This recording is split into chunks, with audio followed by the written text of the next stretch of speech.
영상에서 제가 잠깐 말씀드린 대로 오늘은 항공과 입시에 있어서 내신이 어떤 결정적인 역할을 하는지에 대해서 좀 더 깊이 있게 알아보는 시간을 가지려고 합니다.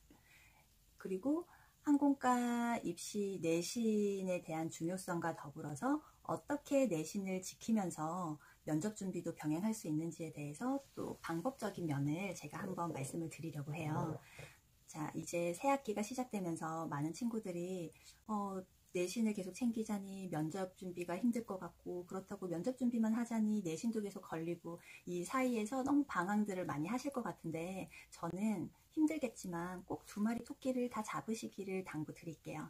먼저 내신의 중요도에 대해서 말씀을 드리자면, 입시 면접이 어떤 식으로 점수화가 되는지에 대한 이해가 먼저 필요할 것 같아요. 먼저 입시 면접에 대한 점수를 제가 면접관으로서 활동을 할 때 여러 학교에서 봤을 때 그렇게 크게 다르지 않았어요. 정말 비슷했거든요. 학교의 점수화랑 사실 항공사의 점수화랑 많이 비슷해요. 그렇기 때문에 그 점수에 대한 이해가 먼저 필요하다라는 생각이 들었어요. 내신 같은 경우에는 사실 여러분도 다 아시겠지만 1등급에서부터 9등급까지 나뉘어요. 그러면은 1등급인 친구는 100점이면은 9등급인 친구 같은 경우엔 10점일 거예요. 그렇죠?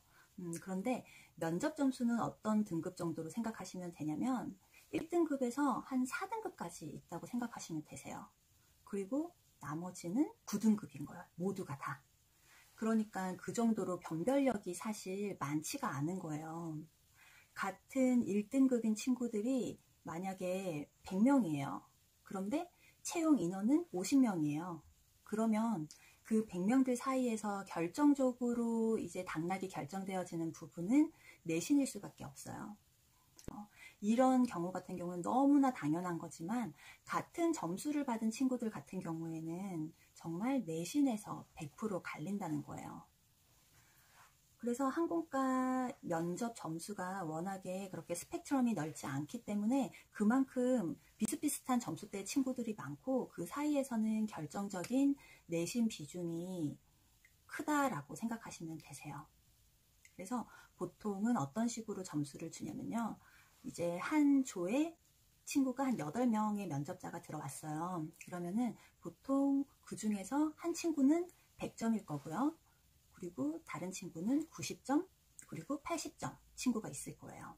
그러면 나머지 5명의 친구는 사실 거의 빵점이라고 생각하시면 되세요. 왜 그렇게밖에 할 수 없냐? 점수를 100점, 99점, 98점 이렇게 너무 나눠서 줘버리면 그 내신 점수 때문에 너무 뒤죽박죽해서 정말 학교에서 나중에 승무원으로서 양성하고 싶은 학생을 선별하기가 너무 힘들어져요. 그래서 어쩔 수 없지만 그냥 개개인마다 조금의 차이점도 있고 장단점도 다 알지만 우리가 봤을 때 면접관이 봤을 때 이 친구는 정말 우리 학교에 꼭 왔으면 좋겠다 라는 생각이 드는 친구 같은 경우에는 100점을 주지만 이 친구는 사실 다른 장점이 많긴 하지만 서비스를 하는 직업을 가지기에는 조금은 어울리지 않는다. 또는 이 친구가 너무너무 공부도 열심히 하고 잘 할 수 있을 것 같지만 결국 항공사에서 원하는 이미지에는 부합하지 않아서 우리가 이 친구를 승무원으로서 취업시키지 못하겠다라는 생각이 들면은 이 친구는 사실 빵점을 줄 수밖에 없어요. 그래서 이 친구 빵점 받은 친구는 내신이 1등급이라도 될 수 없는 이유가 바로 면접 점수에서 이렇게 편차를 엄청나게 크게 주기 때문이에요. 이거는 여러분들도 어느 정도 아시는 내용일 거예요. 그렇다면 100점에서 80점까지 친구들은 사실 합격의 가능성이 상당히 높은 친구들이에요. 정원이 100명이다 치면은 100점짜리 친구가 100명일 수는 없어요, 사실. 면접관들이 이렇게 처음에 이제 학교에 도착을 해서 브리핑을 받을 때 제일 먼저 듣는 얘기가 한 조당 100점 친구는 뭐 예를 들어 10%를 주세요. 그 다음 90점짜리 친구를 30%를 주세요. 이런 식으로 저희에게 브리핑을 해주세요. 그러면은 어떤 의미냐면 100점에서부터 80점까지는 우리가 내신으로 나눌 테니 이런 부분에서는 최소한 비율에 맞게 점수는 줘달라라는 얘기를 하세요. 그래서 저희가 실제로 100점을 준 친구가 실제로 입학을 할 때는 보이지 않는 친구가 있고요. 그리고 80점을 줬던 친구가 많이 보이는 경우도 있어요. 하지만 저희가 0점 처리를 했던 친구 같은 경우에는 절대 볼 수가 없죠. 이거는 학교를 위해서도 그리고 그 친구의 미래를 위해서도 저희가 과감하게 결정을 내려야 되는 부분이에요.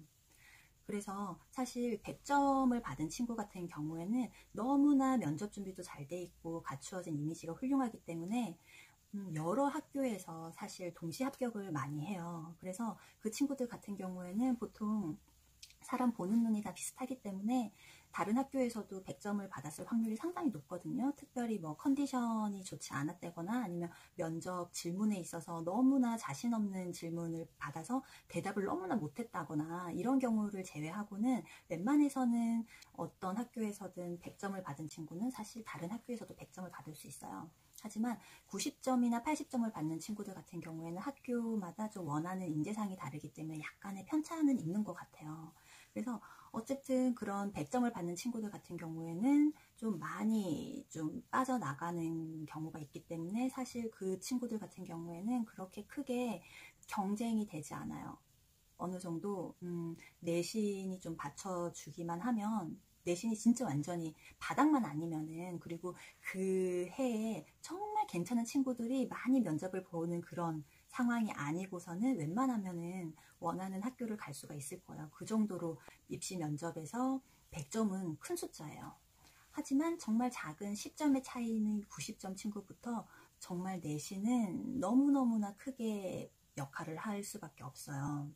그래서 왜 그렇게 얘기를 하냐면 아까 말씀드린 것처럼 100점을 받은 친구들 같은 경우에는 전체 면접자들의 10%만 뽑아라 라고 했기 때문에 워낙에 적은 수예요. 하지만 90점을 받은 친구 그리고 또 80점을 받은 친구 같은 경우에는 워낙에 그 퍼센테이지가 좀 많아요. 그래서 나도 90점을 받고 뭐 옆에 있는 친구도 90점을 받고 그 옆에 있는 친구도 90점을 받아요. 그러면 면접관의 입장에서는 어떠냐면은 이 셋은 누가 들어와도 괜찮아요 라는 거예요. 그러면 이 셋은 면접에서 점수가 이제 나뉘는 게 아니라 더 이상 이제는 바로 신에서 점수가 나뉘게 되는 거겠죠. 그래서 내가 정말 타고난 이미지다. 내가 정말 면접에 있어서만큼은 자신이 있다. 모든 걸 좀 갖춰진 모든 항공과에서 좀 좋아할 만한 이미지다 라는 자신이 100% 들지 않는다면 사실 내신은 꼭 함께 가져가야 될 부분이에요.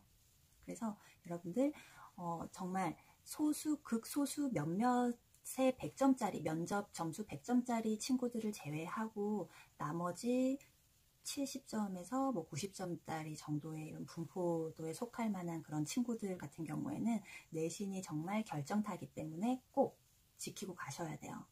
이제 다음 시간에는 제가 100점과 90점은 어떤 식으로 나뉘어지는지 한번 또 자세히 말씀을 드릴 시간이 있을 거예요. 그때 가서 조금 더 자세하게 말씀드려요.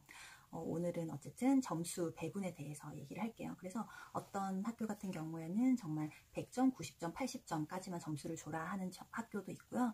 약간 좀 지방으로 가는 학교 같은 경우에는 70점까지도 줘요. 왜냐면 워낙에 예비 학생이 많이 들어오기 때문에 너무 점수를 80점까지만 딱 끊어버리면 나머지 학생들은 진짜 이제 내신으로만 들어올 수밖에 없는 거예요. 그래서 그런 시행착오들을 많이 겪었기 때문에 이렇게 심플한 점수 구도를 가는 거고요. 또 한 가지 중요한 게 뭐가 있냐면 항공과 입시는 딱 한 번의 면접으로 걸러지잖아요. 항공사 입사 같은 경우에는 실무 면접, 뭐 임원 면접, 최종 면접 이런 식으로 몇 단계를 거쳐서 이제 당락이 결정이 되지만 항공과 입시 같은 경우는 딱 한 번이기 때문에 전적관들 사이에서 점수가 중구난방이면 안 되는 거예요. 그러면은 또 이렇게 점수화를 해서 합격생을 골라내기가 되게 힘들어지는 시스템이거든요. 그래서 한 조에 있는 면접관은 한 학생에 대해서 점수를 같이 줘요. 의논을 해서. 여러분들이 이제 면접을 보러 A조에 8명이 보러 들어왔어요. 그럼 면접관이 뭐 한 3명이 있는 학교도 있고 4명이 있는 학교도 있고 5명이 있는 학교도 있을 거예요. 그러면은 거기에 면접관이 몇 명이든 간에 모든 면접관은 한 해당 학생에 대한 같은 점수를 줘야 돼요. 그래서 여러분들이 면접을 보고 나가잖아요. 그러면 잠깐 한 2, 3분 만에 몇 번 친구가 괜찮았습니다. 이렇게 얘기를 해요. 그리고 옆에 있는 면접관님들에게 교수님 생각은 어떠세요? 교수님 생각은 어떠세요? 이런 식으로 서로 공유를 하는데 그때 사실 그렇게 크게 갈리지가 않아요. 그래서 보통 1번, 3번 친구가 되게 괜찮더라고요. 이렇게 얘기를 하면은 1번이 정말 괜찮았어요. 그러면 1번 친구를 100점을 줄까요? 아니요, 3번 친구도 너무 괜찮던데요? 이런 식으로 얘기를 이제 의논을 해요. 그러면 또 다른 교수님이 3번 친구도 되게 괜찮긴 했지만 어떤 부분이 조금 염려스러운 부분이 있었어요. 이러면 그래요? 그 부분이 아쉬웠구나. 이러면서 그러면 90점을 줄까요? 80점을 줄까요? 이렇게 해서 의논을 해서 점수를 맞춰요. 그리고 모든 면접이 끝난 후에 또 한 번 교학팀의 선생님들이 오셔가지고 면접관들의 점수가 이렇게 통일이 됐는지 한 번 더 솔팅하는 작업을 하거든요.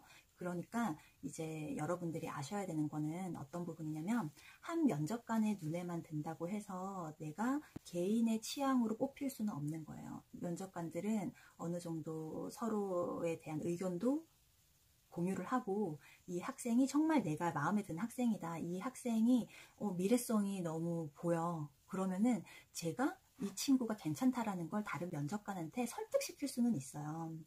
하지만 다른 면접관들이 별로다, 어떤 부분이 별로였다라고 정말 정확하게 얘기를 한다면 한 명의 면접관이 그 친구가 너무 마음에 들었다고 해서 계속해서 주장할 수는 없는 부분이에요. 이 부분도 한번 참고를 해주셨으면 좋겠어요. 그래서 여러분들이 이제 답변을 하거나 뭐 이렇게 이미지 메이킹을 할 때 어느 한 사람의 눈에만 들 수 있는 식의 그런 유니크한 스타일보다는 정말 여러 어른들이, 면접관들이 봤을 때 고개가 끄덕여질 만한 답변과 이미지, 태도를 가지고 있으신 게 더 유리하다라는 거예요. 그래서 이 친구가 괜찮다라고 생각이 됐을 때 절대 아니에요 라고 얘기를 들어서도 안 될 것이며 어떤 면접관이 이 친구 되게 괜찮던데요? 라고 얘기를 했는데 다른 면접관이 그 친구가 누구예요? 저는 기억이 안 나요. 뭐 이럴 정도로 너무 인상 깊지 못한 그런 보편적인 그냥 면접자의 모습으로 나타나서는 그렇게 눈에 들지 못하고 좀 이렇게 흘러가 버릴 수도 있다는 것을 한번 생각을 해보셨으면 좋겠어요. 그리고 제가 또 한 가지 이제 두 번째로 말씀을 드리겠다고 한 부분은 내신이 이렇게 결정적으로